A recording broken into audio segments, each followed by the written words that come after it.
देश में कोरोना के मामलों में लगातार गिरावट देखी जा रही है। पिछले 24 घंटे की अगर बात की जाए तो 3,11,170 नए मामले सामने आए हैं। 24 घंटे में 4,000 लोगों की जान गई है। दिल्ली और महाराष्ट्र की बात करें तो यहां भी कोरोना के आंकड़ों में गिरावट देखी जा रही है। इस बीच दिल्ली में वैक्सीन की कमी भी नजर आ रही है। सरकारी अस्पतालों में वैक्सीनेशन आज बंद है, हालांकि प्राइवेट अस्पतालों में लोग टीका लगवा सकते हैं। वहीं मुंबई की बात करें तो तूफान के खतरे की वजह से वैक्सीनेशन को फिलहाल बंद किया गया है।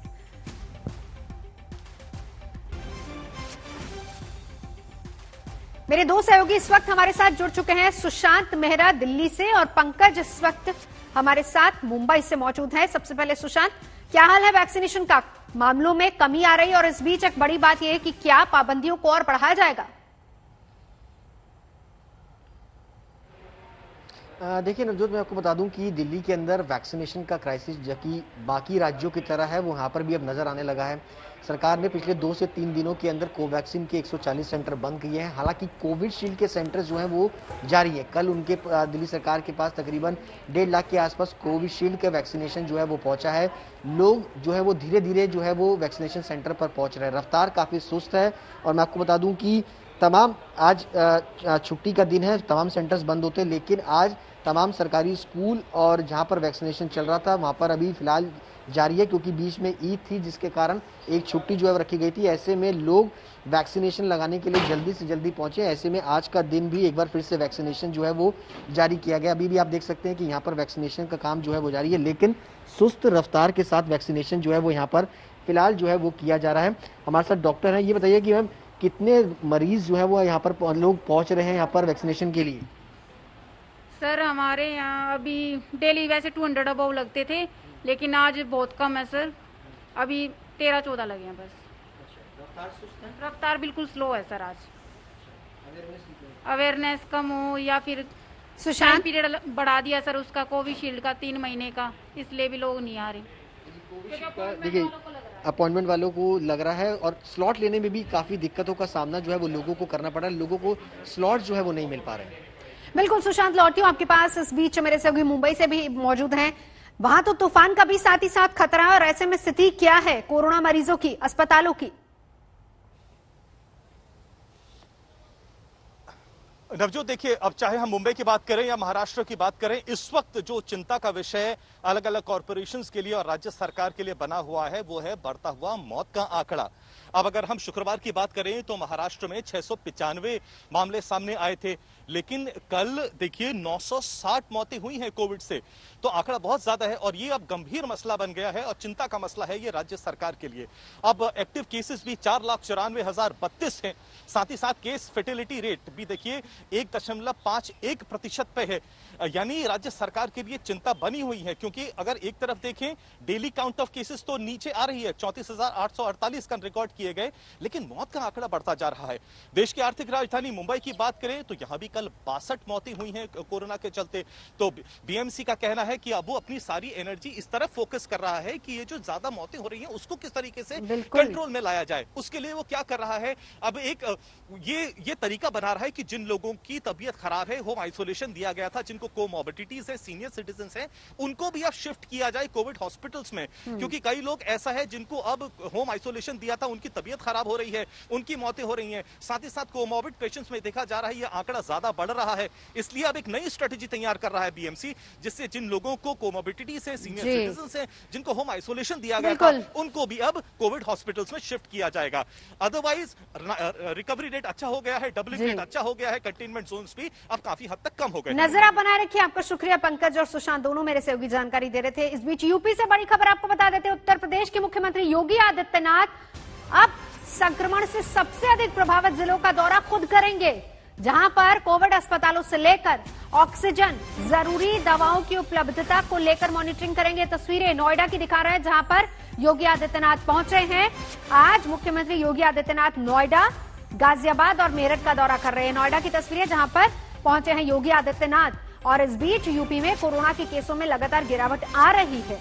हिमांशु मिश्रा मेरे सहयोगी हमारे साथ जुड़ चुके हैं। सिचुएशन हिमांशु, लगातार चाहे वो नोएडा हो, गाजियाबाद हो, मेरठ हो या फिर यूपी के दूर दराज के गांव के इलाके हो जहां पर टेस्टिंग तक की सुविधा उपलब्ध नहीं है, ये सारी खबरें लगातार हम दिखा भी रहे हैं, लोगों की जुबानी हम बता भी रहे हैं, लेकिन हालात अभी क्या दिखते हैं? योगी आदित्यनाथ का ये दौरा कितना अहम रहेगा? देखिए, जो सबसे बड़ी चीज है, जो जरूरी दवाइयां हैं और जो हॉस्पिटल्स में बेड्स है, उनकी क्या कंडीशन है, और साथ साथ जो पैरेलल वैक्सीनेशन चल रहा है उसकी क्या स्पीड है, ये देखने के लिए वो यहाँ पहुंचे थे। नोएडा, जो पूरा ग्रेटर नोएडा का इलाका है, गौतम बुद्ध नगर, गाजियाबाद, मेरठ, ये इलाके बहुत ज्यादा प्रभावित थे। और यहाँ पर जब केसेस बहुत ज्यादा आ रहे थे तो उनमें देखा गया था कि जो जरूरी दवाइयां हैं, ऑक्सीजन है, उसकी बेहद कमी लोगों को यहाँ पर उठानी पड़ रही थी। तो आज जब यहाँ पर पहुंचे, जिस जगह पर हम मौजूद हैं, यहाँ पर मीडिया कर्मियों के लिए वैक्सीनेशन सेंटर एक बनाया गया है, जहाँ पर उन्हें वैक्सीन लगाई जा रही है।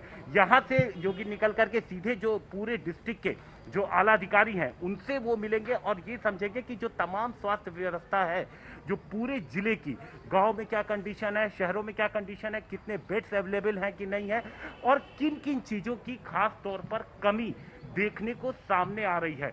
तो ये कहा जा सकता है कि एक एक्शन प्लान बनाया जाएगा। आज जो अधिकारियों के साथ बैठक होगी कि जो जो दिक्कतें लोगों को आ रही हैं, जो हॉस्पिटल्स में है, उनको तो कुछ जरूरी जो चीजें हैं उनको मिल जा रही है, लेकिन क्या होम क्वारंटीन में जो लोग हैं, हाँ। उन्हें क्या सारी जरूरी जो चीजें हैं, ऑक्सीजन है, क्या अब वो आराम से उन तक पहुंच पा रहा है? हाँ। तो इसको भी इन बैठक में सामने रखा जाएगा। देखते हैं कि क्या कुछ निकलकर सामने आ पाता है। बिल्कुल, नजरा बनाए रखिए। हिमांशु, लौटेंगे आपके पास। इस बीच एक और बड़ी खबर, राष्ट्रीय स्वयंसेवक संघ के सरसंघचालक मोहन भागवत ने लोगों से कोविड-19 के खिलाफ लड़ाई में एकजुट और सकारात्मक बने रहने की अपील की है।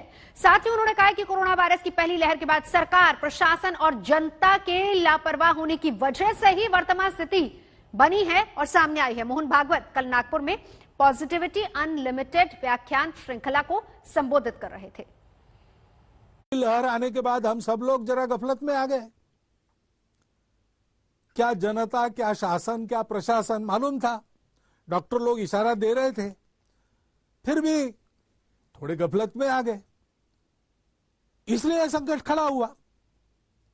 अब आगे तीसरे लहर की चर्चा कर रहे हैं, तो डरना है क्या उस चर्चा के कारण? डरना नहीं है। अगर वो आती है तो जैसे चट्टान पर टकराकर सागर की लहर चूर चूर होकर वापस लौटती है, वैसे उस आपत्ति को लौटना पड़े, ऐसी तैयारी हमको करनी है। ये कठिन समय है, अपने लोग चले गए, उनको ऐसे असमय चले जाना नहीं था, परंतु अब गए, अब तो कुछ नहीं कर सकते।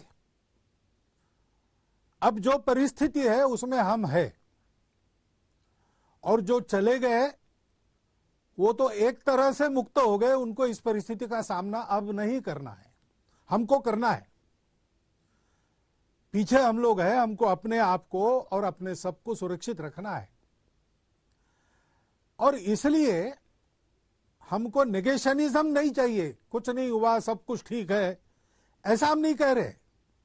परिस्थिति कठिन है, दुख धैर्य की प्रवृत्ति के साथ सत्य प्राप्त होने तक सतत प्रयास का दृढ़ संकल्प रखते हुए आगे बढ़ना, ये बात है, वो बात हमारी है। उसके बल पर हम जीतेंगे, उसका प्रदर्शन हम सब लोग करें, ये परिस्थिति की मांग है। हमको अपने समाज के ज्येष्ठों का परामर्श इसके पहले के सब व्याख्यानों में मिला है, उसका यह अर्थ हृदयंगम करके हम प्रयासों में लग जाए। निराशा का कोई कारण नहीं, हम जीतेंगे, ये बात निश्चित है। अब बिहार के सारण के अकिलपुर पंचायत की मुश्किल भी जरा देख लीजिए, जहां 25,000 की आबादी के लिए एक स्वास्थ्य केंद्र है, लेकिन उनका हाल देखकर ही आपको अंदाजा लग जाएगा कि वहां पर अगर कोरोना का विस्फोट हो जाए या मरीज वहां पर चले जाएं, तो क्या वो स्वास्थ्य केंद्र उनका इलाज कर पाने में सक्षम है?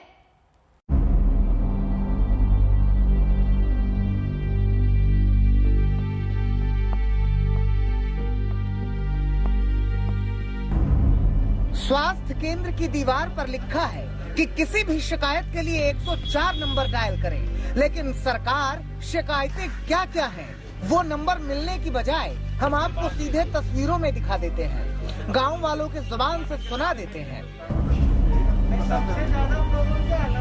ये सारण जिले की अकिलपुर पंचायत है, आबादी 25,000 है और लोगों के इलाज का सहारा है ये उप स्वास्थ्य केंद्र। अब इस स्वास्थ्य केंद्र में क्या क्या सुविधाएं हैं वो भी देख लीजिए।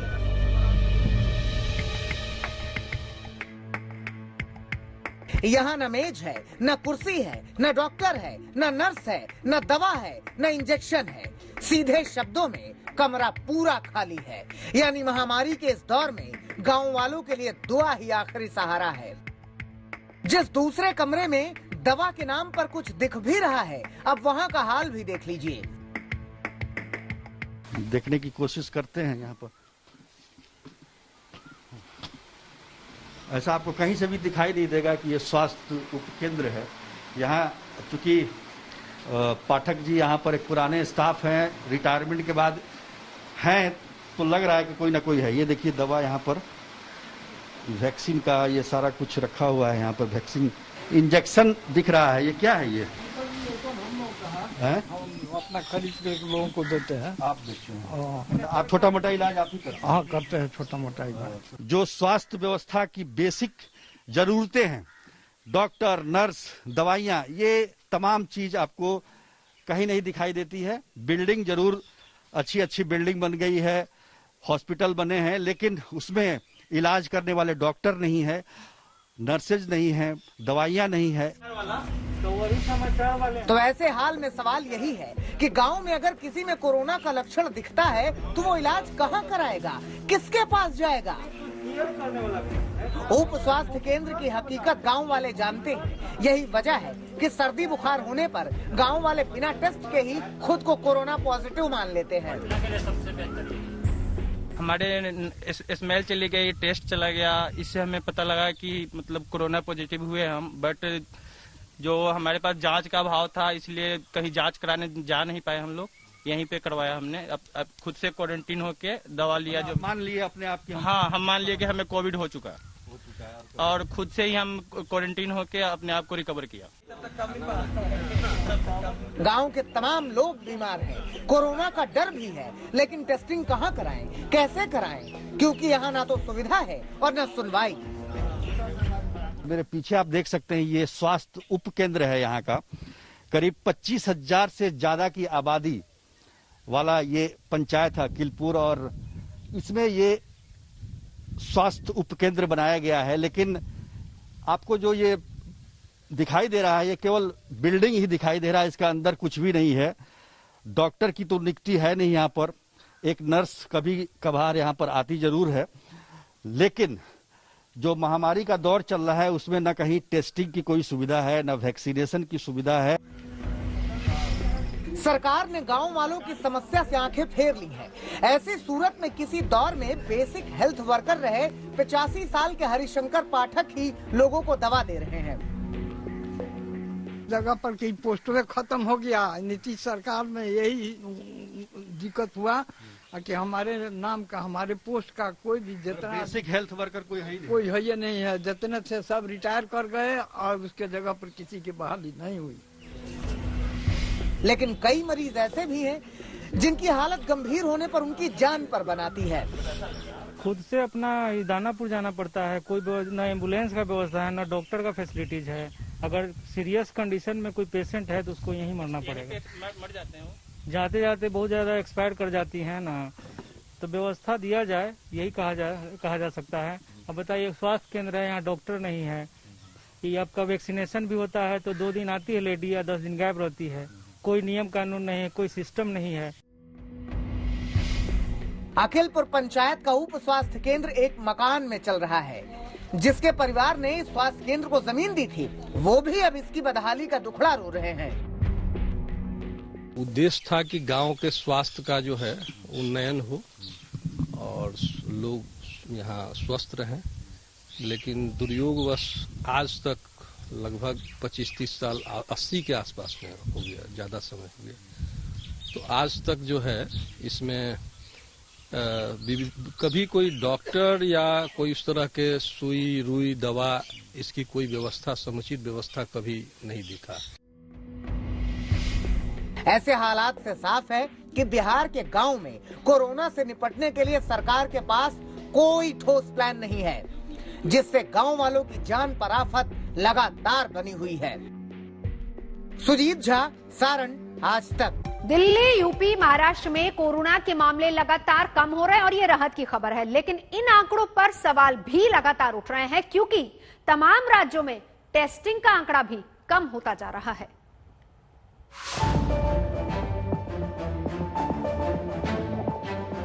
तो दिल्ली में धीरे धीरे कोरोना कम हो रहा है। भगवान से यही प्रार्थना है कि ये इसी तरह से कम होते होते पूरी तरह खत्म हो जाए। तो क्या दिल्ली कोरोना पर काबू पाने के करीब पहुंच गई है? आंकड़े कम हो रहे हैं। दिल्ली के मुख्यमंत्री अरविंद केजरीवाल कोरोना के केस कम होने का दम भर रहे हैं, लेकिन क्या हकीकत में ऐसा है भी या नहीं, ये जानने समझने की कोशिश करेंगे। लेकिन पहले केजरीवाल का ये दावा सुन लेते हैं। इसलिए कोरोना के मरीज को समय पे ऑक्सीजन मिलना बहुत जरूरी है। ऐसे मरीजों के लिए हमने ये ऑक्सीजन कॉन्सेंट्रेटर बैंक बनाया, ओसीबी बनाया। हमने दिल्ली के हर जिले में 200 ऑक्सीजन कॉन्सेंट्रेटर का बैंक बनाया। ऐसे मरीज जिनका इलाज घर पे हो रहा है, वो होम आइसोलेशन में है, अगर उन्हें ऑक्सीजन की जरूरत पड़ती है तो 2 घंटे में हमारी टीम उनके घर ऑक्सीजन कॉन्सेंट्रेटर पहुंचा देगी। कोई टेक्निकल आदमी भी साथ जाएगा जो उस घर के लोगों को समझा के आएगा कि ऑक्सीजन कॉन्सेंट्रेटर को कैसे इस्तेमाल करना है। जी हाँ, केजरीवाल इतना तो सही कह रहे हैं कि दिल्ली में कोरोना के आंकड़े कम होने लगे हैं। 24 घंटे में 6,430 नए मामले, 337 मरीजों की मौत। दिल्ली के लिए आंकड़ा बेहद सुकून देने वाला है। एक वक्त दिल्ली में कोरोना के मामले 28,000 को पार कर गए थे, लेकिन अब इसमें लगातार कमी आ रही है। 5 दिन का आंकड़ा भी देख लीजिए। 11 मई 12,481 केस, 12 मई 13,287 मामले, 13 मई 10,489 केस, 14 मई 8,506 मामले, 15 मई 6,430 केस। 20 अप्रैल को इसी दिल्ली में 28,395 केस सामने आए थे। सवाल है कि क्या दिल्ली को कोरोना की दूसरी लहर के खतरे से बाहर मान लिया जाए? किसी नतीजे पर पहुंचने से पहले जरा दिल्ली में जांच की रफ्तार भी देख लेते हैं। 11 मई 70,276 टेस्ट, 12 मई 78,035 टेस्ट, 13 मई 73,675 टेस्ट, 14 मई 68,575 टेस्ट, 15 मई 56,811 टेस्ट। यानी कि दिल्ली में कोरोना की जांच में कमी आई है। तो क्या केस इसीलिए कम दिख रहे हैं क्योंकि जांच ही नहीं हो पा रही है, या फिर संक्रमण ही घट गया है, इसलिए लोगों को जांच कराने की जरूरत ही नहीं पड़ रही? वजह चाहे जो भी हो, जरूरत यह है कि हकीकत पर पर्दादारी न हो, क्योंकि टेस्टिंग और ट्रेसिंग के जरिए ही कोरोना पर काबू पाया जा सकता है। विशेषज्ञ लगातार इसकी तरफ आग्रह करते नजर आ रहे हैं। हमें एज अ इंडियन हमको ये करना चाहिए कि अपने प्रिकॉशन लेने चाहिए, कोविड अप्रोप्रिएट बिहेवियर यानी कि हैंड हाइजीन, मास्क और सोशल डिस्टेंस को कंटिन्यू करना चाहिए। गवर्नमेंट की गाइडलाइंस को अच्छे से पालन करना चाहिए। आप देखिए कितने स्टेट्स फोर्स कर रही हैं कि लॉकडाउन हो, कई जगह है इस टाइम पे भी। तो जहाँ पर है प्लीज़ घर के बाहर बिना बात पे नहीं निकलें, क्योंकि हम ही हैं जो इससे लड़ सकते हैं। अगर हमने अच्छे से कोविड अप्रोप्रिएट बिहेवियर और वैक्सीनेशन को हमने अपना लिया तो हम बिल्कुल विजय पा लेंगे। टेस्टिंग और ट्रेसिंग का पैमाना सिर्फ दिल्ली के लिए नहीं बल्कि पूरे देश के लिए भी है। उत्तर प्रदेश और महाराष्ट्र में भी आंकड़े तेजी से नीचे गिर रहे हैं, लेकिन टेस्टिंग की रफ्तार वहां भी सुस्त पड़ी है। यूपी में तो गांव-गांव में हाहाकार है, देहातों में कोरोना की सुनामी चल रही है। आज तक की ग्राउंड रिपोर्ट यही बताती है कि हालात अच्छे नहीं हुए हैं। और यूपी से बिहार तक गंगा में तैरती लाशों का मंजर तो हमने भी देखा। फिर यूपी में केस लगातार घटने की खबर पर यकीन नहीं हो पाता। आज तक ब्यूरो। आज तक की टीम लगातार ग्राउंड जीरो से तमाम प्रदेशों के गांवों की सच्चाई, वहां की हकीकत आप तक ला रही है। तो सबसे पहले हम बात करेंगे मेरठ के अम्हेड़ा गांव की, जहां बुखार के चलते लगातार लोगों की जान जा रही। बावजूद इसके ना तो गांव में अब तक टेस्टिंग शुरू हुई है और ना ही यहां इलाज की कोई सुविधा है।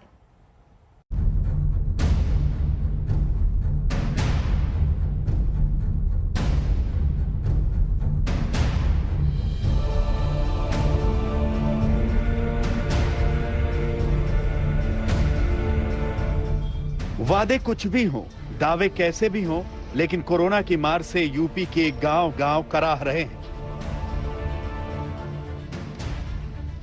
किसी को बुखार हो रहा है तो किसी को सांस लेने में तकलीफ। हालत इस कदर बिगड़ रही है कि जान पर बना रही है। कुछ ऐसी आफत मेरठ के अमहेड़ा गांव में भी आई हुई है। 10 से 12 दिनों में यहां 6-7 लोग दम तोड़ चुके हैं, लेकिन इस संकट के बाद भी सरकारी तंत्र की नींद नहीं खुल रही। बताया ये जा रहा है कि 5 से 6 लोगों की इस गांव में मौत हो गई है। यही नहीं, बहुत सारे ऐसे लोग हैं जिनको कि कोरोना संक्रमण जैसे लक्षण दिखाई पड़ रहे हैं, लेकिन गांव के लोग इस वक्त बच रहे हैं टेस्टिंग से, क्योंकि उनको लगता है कि अगर उनकी रिपोर्ट पॉजिटिव आ गई तो उनको अस्पताल में जाना पड़ेगा। अस्पताल का खौफ गांव वालों में ज्यादा है और यही वजह है कि यहां घरों में रह करके उनकी मौत हो रही है। स्वास्थ्य विभाग की तरफ से किसी भी तरीके के कदम नहीं उठाए जा रहे हैं। गांव वालों का कहना है कि अगर स्वास्थ्य विभाग सही तरीके से टेस्टिंग और ट्रेसिंग करे तो शायद गांव में बहुत ज्यादा केसेस निकलेंगे। गांव में रहने वाले अपनों को खो रहे हैं। एक लड़के के पिता की जान ऑक्सीजन की कमी से चली गई। दर्द की इस मार के बीच इसका यही कहना है कि अगर वक्त पर इलाज मिला होता तो शायद उसके पिता आज जिंदा होते।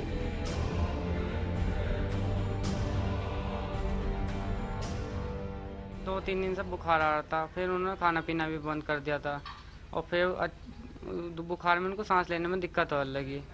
फिर हमने ऑक्सीजन ढूंढा, एक सिलेंडर मिला, वो 3-4 घंटे चला, उसके बाद सिलेंडर नहीं मिला। फिर हम अस्पताल लेके गए प्यारलाल में ये टेस्ट कराओ, ये कराओ, फिर ऑक्सीजन नहीं मिल, ऑक्सीजन के कारण उनकी डेथ हो गई।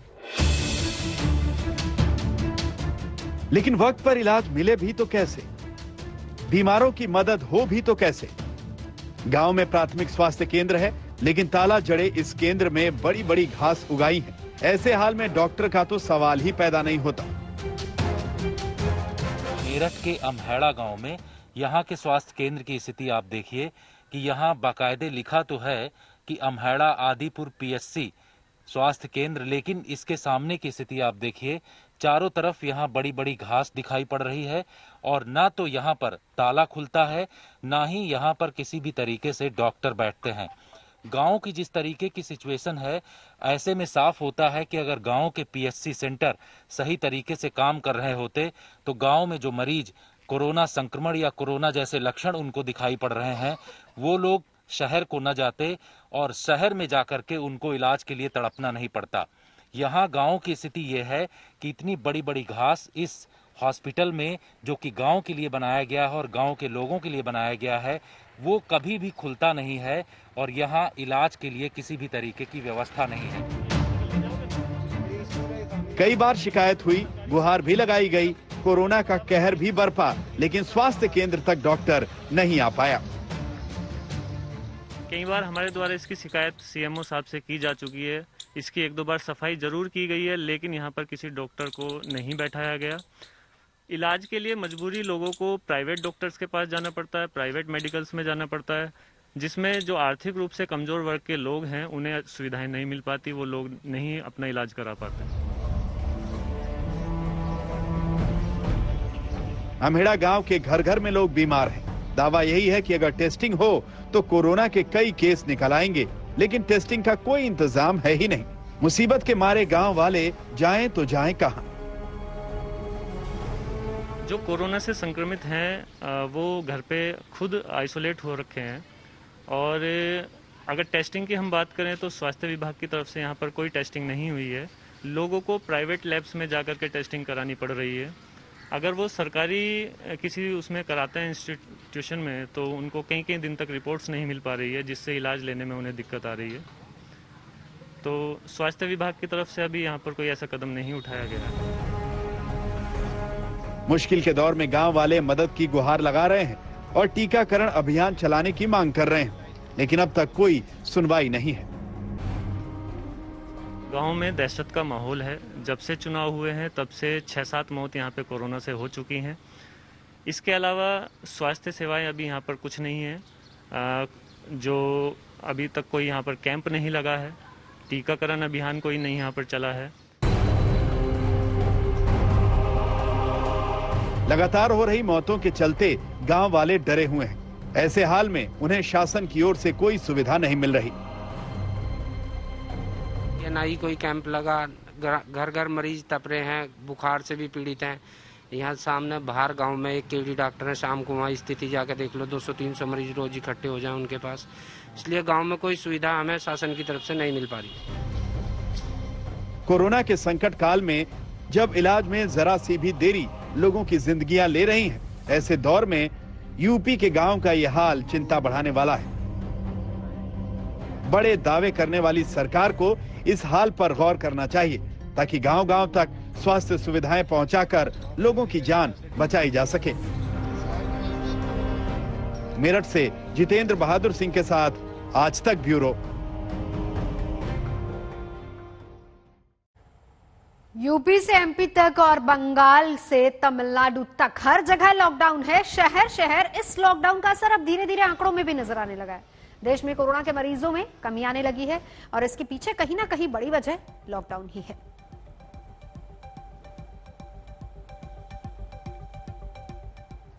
तो पश्चिम बंगाल में नई सरकार आ तो गई, लेकिन यहां नई सरकार का सामना कोरोना की सुनामी से हो रहा है। पश्चिम बंगाल में 30 मई तक लॉकडाउन लगा दिया गया है। कोलकाता में सख्ती है।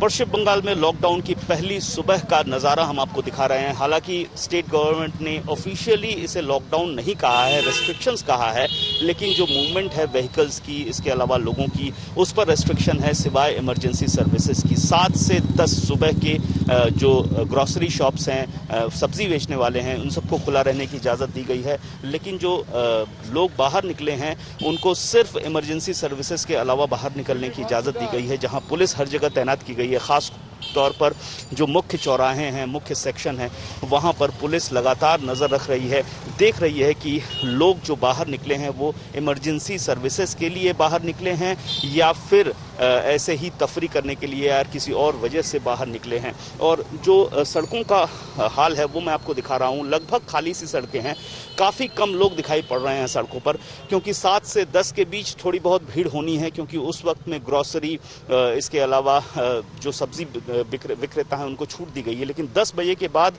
भीड़ कम होनी है, क्योंकि इस वक्त में सिर्फ मिठाई दुकानों को खोलने की इजाज़त दी गई है। जो ज्वेलरी शॉप हैं, साड़ी की दुकानें हैं, उनको भी खोलने की इजाज़त दी गई है। लेकिन पूरी तरह से जो प्राइवेट संस्थान हैं, ऑफिसेज हैं, सरकारी ऑफिसेज हैं, सबको बंद रखा गया है 30 मई तक। तो उसका नज़ारा फिलहाल देखने को मिल रहा है। हालांकि जिस तरीके से पश्चिम बंगाल में कोरोना के केस बढ़ रहे हैं, लगभग हर रोज 20,000 के आसपास मामले आ रहे हैं और मौत की संख्या भी लगभग 150 के आसपास पहुंच चुकी है हर रोज। तो ऐसे में इन रेस्ट्रिक्शंस का कितना फायदा होगा, फायदा कैसे होगा, वो कुछ दिनों में पता चलना शुरू होगा। अगर जो संख्याएं हैं कोरोना केसेस की वो कम होनी शुरू हुई, नहीं तो ये जो रेस्ट्रिक्शंस हैं इनको और कड़ा करना होगा और मजबूत लॉकडाउन की जरूरत पड़ेगी अगर ये केस लगातार और बढ़ते हैं तो। कैमरामैन तापस बेरी के साथ अनुपम मिश्र, आज तक, कोलकाता। और इस बीच बड़ी खबर आपको बता दें, ताऊते चक्रवाती तूफान को लेकर तैयारियों को लेकर गृह मंत्री अमित शाह ने एक बड़ी बैठक बुलाई है और ये बैठक इस वक्त शुरू भी हो गई है। बैठक में गुजरात और महाराष्ट्र के मुख्यमंत्री हिस्सा ले रहे हैं। दमन-दीव और दादर नागर हवेली के प्रतिनिधि भी इसमें शामिल हैं। जितेंद्र बहादुर सिंह मेरे सहयोगी जुड़ चुके हैं। जितेंद्र, कल प्रधानमंत्री ने भी इस तूफान को लेकर एक बैठक बुलाई थी, अब आज गृह मंत्री लगातार इस पर नजर बनाए हुए हैं। जितेंद्र, बैठक है और इसमें जो महाराष्ट्र के मुख्यमंत्री हैं, इसके साथ ही गुजरात के मुख्यमंत्री इस बैठक में शामिल हो रहे हैं। वर्चुअल मीटिंग ये हो रही है। जिस तरीके से ताऊते जो चक्रवात है वो कई राज्यों को अफेक्ट कर रहा है, जिसमें गुजरात, महाराष्ट्र, इसके अलावा दादर नागर हवेली, दमन दीव, तमिलनाडु, केरल, इन तमाम राज्यों में इसका इफेक्ट रहेगा। किस तरीके की तैयारियां हैं राज्यों की, इस बात को लेकर के गृह मंत्री अमित शाह बैठक कर रहे हैं। खासतौर पर महाराष्ट्र और जो गुजरात के मुख्यमंत्री हैं वहां ज्यादा इसका इफेक्ट होने की संभावना बताई जा रही है। उनसे बातचीत की जाएगी। और एनडीआरएफ की टीमें पहले से ही राज्यों में तैनात कर दी गई हैं। राज्य किस तरीके की तैयारियां कर रहे हैं उस बात को लेकर के ये बड़ी बैठक गृह मंत्री अमित शाह की तरफ से की जा रही है। कल प्रधानमंत्री ने भी बैठक इसको लेकर के की थी। आज इस पर तैयारियों को लेकर के बड़ी बैठक है और गृह मंत्री निर्देश देंगे कि राज्यों में अगर और ज्यादा जरूरत एनडीआरएफ की टीम की पड़ेगी तो उसके लिए केंद्र सरकार पूरी तरीके से तैयार है। बिल्कुल इसी बात को सुनिश्चित किया जा रहा है और इसीलिए अहम ये मीटिंग भी। इस बीच महाराष्ट्र में तैयारियां कैसी हैं? हालांकि एनडीआरएफ की टीमें तमाम तटीय इलाकों में पहुंच चुकी हैं, लेकिन पंकज मेरे सहयोगी जुड़ चुके हैं हमारे साथ। पंकज, कैसी तैयारी महाराष्ट्र की? नवजोत, पिछले 2 दिन से रिव्यू मीटिंग चल रही थी, जिसके बाद मुख्यमंत्री उद्धव ठाकरे ने निर्देश दे दिए थे कि तमाम जितने कोस्टल एरियाज हैं वहां पर स्टेट ऑफ अलर्टनेस हमेशा रहनी चाहिए। कोस्टल डिस्ट्रिक्ट हैं वहां पर टॉप मोस्ट अलर्ट रहेगा। तमाम जितने डिस्ट्रिक्ट कलेक्टर्स हैं, डिविजनल कमिश्नर्स हैं, उनको बताया गया था कि हर समय आपको अलर्ट पे रहना है। खासकर की पालघर, रायगढ़, रत्नागिरी, सिंधुदुर्ग के तमाम जो इलाके हैं वहां पर तमाम जितने प्रिकॉशनरी मेजर्स लिए जाने चाहिए थे वो ले लिए गए हैं। फिशिंग ऑपरेशन जो सबसे ज्यादा क्रूशल होता है इस वक्त, उनको 2 दिन के लिए सस्पेंड कर दिया गया है। साथ ही साथ कोविड ऑपरेशंस को देखते हुए जो इम्पैक्ट हो सकते हैं इलाके, अब मुंबई की अगर मैं बात करूं 3 ऐसे जम्बो सेंटर्स हैं जहां से कल रात को ही 580 क्रिटिकल पेशेंट्स को सेफ हॉस्पिटल्स में शिफ्ट कर दिया गया है। मुंबई में जितनी बीचेस हैं वहां पर लोगों से कहा गया है आप नहीं जाएंगे। इस वक्त भी तमाम वहां पर पेट्रोलिंग करी जा रही है। लोगों से कहा जा रहा है अगर आपको जरूरत नहीं है तो आपको बाहर नहीं निकलना है। तो तमाम एहतियातन कदम ले लिए गए हैं। तमाम जो इलेक्ट्रिसिटी डिपार्टमेंट्स हैं और जितनी बोर्ड हैं, कंपनियां हैं जो इलेक्ट्रिसिटी प्रोवाइड करती हैं, उनसे कहा गया है कि आपको मैन पावर के साथ, रिसोर्सेज के साथ हर वक्त तैयार रहना है कि अगर पावर आउटेज होती है तो तुरंत बिजली आपको रिस्टोर करनी है। तो तरह तरह की एहतियाती कदम पहले से ही उठा लिए गए। तमाम एहतियाती कदम। कल प्रधानमंत्री ने बैठक की, आज गृह मंत्री वर्चुअली बैठक ले रहे हैं। गुजरात के मुख्यमंत्री और तमाम दूसरे राज्यों के मुख्यमंत्री जहां पर तूफान का असर हो सकता है उनसे लगातार बातचीत हो रही है। तैयारियां कैसी हैं वहां पर? इस बीच तमाम राज्य सरकारें अपनी तरफ से तैयारी किए हुए हैं। गोवा में भी तूफान ने तबाही मचाई है। राजधानी पणजी की अगर बात करें तो तूफान के चलते कई पेड़ सड़कों पर गिर गए हैं और कई गाड़ियां भी पेड़ की चपेट में आई हैं। साइक्लोन तौते के वजह से गोवा में किस तरह से तबाही मची है ये तस्वीरें हम आपको सीधे दिखाना चाहते हैं। ये देखिए ये कितनी बड़ा ये जो पेड़ है वो सीधा इस गाड़ी पर आ जाकर गिरा है। अच्छी बात ये रही कि उस वक्त इस गाड़ी में कोई मौजूद नहीं था, यहाँ पर ये पार्क थी और ये सीधा बड़ा जो पेड़ है वो इस गाड़ी पर आ गिरा है। ऐसे ही हालात गोवा में अलग अलग जगहों पर दिखने मिल रहे हैं। और देखिए ये एक इंडियन आर्मी की ऑफिस है और उसके अंदर ये इतना जो बड़ा पेड़ है वो सीधा का सीधा नीचे आ गिरा है। लगातार गोवा में इस तरीके के हालात बने हुए हैं और मैं आपको बता दूं कि लगातार हवा इतनी ज्यादा तेज है और साथ में बारिश भी हो रही है, तो जगह जगह पर इस तरीके के जो डिस्ट्रक्शन डैमेज है वो देखने को मिल रहे हैं। कैमरा पर्सन समीर शानबाग के साथ सौरभ वक्तानिया, गोवा आज तक। दिल्ली के अलावा मध्य प्रदेश में भी कोरोना की रफ्तार लगातार जारी थी, लेकिन फिलहाल आंकड़ों में थोड़ी कमी आई है। मध्य प्रदेश सरकार ने कहा है कि मध्य प्रदेश में भले ही कोरोना के मामलों में कमी आ गई हो, लेकिन सरकार फिलहाल नियमों में राहत देने के मूड में नहीं है।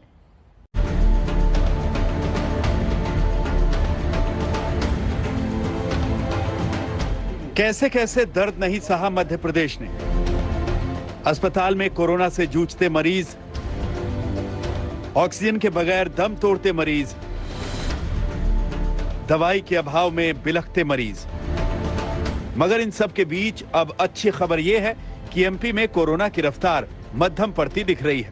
देखिए, मध्य प्रदेश में पिछले कुछ दिनों से सकारात्मक संकेत आए, लेकिन उसके पीछे हमें समझना होगा कि कोरोना की जो स्टेज अभी चल रही है उसमें संक्रमण की चेन तोड़ना अपने आप में एक बहुत बड़ी चुनौती का काम होता है। अर्बन एरिया में हमारी स्ट्रेटजी ये रही और जनता के साथ मिलकर हमने इसको क्रियान्वित किया कि जहां हम कोविड अप्रोप्रिएट बिहेवियर को प्रमोट करें, मास्क यूज को प्रमोट करें, वहां ये भी देखें कि जहां इससे फायदा नहीं हो रहा है वहां कोरोना कर्फ्यू की बात हमने करें। मध्य प्रदेश में कोरोना संक्रमण की दर 24% तक पहुंच गई थी, जो अब 11.8% हो गई है। साप्ताहिक पॉजिटिविटी रेट भी 14.8% हो गया है। कोरोना के नए संक्रमित भी घटकर 8,087 पहुंच गए हैं। घर घर सर्वे हो रहा है। किल कोरोना अभियान हमने चलाया हुआ है। घर घर सर्वे करने हमारे नीचे गांव में हमारे स्वास्थ्य कार्यकर्ता, आंगनबाड़ी कार्यकर्ता, आशा कार्यकर्ता, रोजगार सहायक, उनकी कई टीमें बनी। मध्य प्रदेश में गांव में भी कोरोना की रफ्तार को रोकने की कोशिशें हो रही हैं। ये तस्वीर भोपाल से करीब 40 किलोमीटर दूर बैसरिया ब्लॉक की है, जहां सोनकच्छ गांव में आशा कार्यकर्ता घर घर जाकर लोगों से बात कर जानकारी ले रही हैं कि उनके घर में कोई बीमार तो नहीं है। प्रशासन ने गाँवों की ओर रुख कर दिया है। तमाम जो आशा कार्यकर्ता हैं जो स्वास्थ्य विभाग से हैं वो अब गांव में घूम रही हैं। हर घर में जाकर के लोगों से सर्वे किया जा रहा है कि क्या उनके घर में किस तरीके के कोई लक्षण किसी को तो नहीं है। ये आप तस्वीरों में देख सकते हैं। हम भोपाल के पास सोनकच्छ गांव में आए हैं, जहां पे आशा कार्यकर्ताओं की पूरी टीम जो है गाँव के लोगों से बात कर रही है। हर घर में जाकर के उनसे पहले बातचीत की जाती है, उनसे पूछा जाता है कि घर में किसी को कोई लक्षण तो नहीं है। अगर कोई लक्षण है तो उसे बाकायदा दवाइयाँ भी दी जाती है। मध्य प्रदेश में कोरोना की रफ्तार मध्यम जरूर पड़ी है, मगर इसका अर्थ ये नहीं कि कोरोना का खतरा खत्म हो गया है। शायद इसीलिए एमपी सरकार लगातार कह रही है कि अभी कोरोना के खिलाफ बनाए गए नियमों में किसी भी तरह की कोई ढिलाई नहीं बरती जाएगी। मतलब ये कि कोरोना से बचना है तो नियम मानते रहिए। रवीश पाल सिंह, भोपाल, आज तक।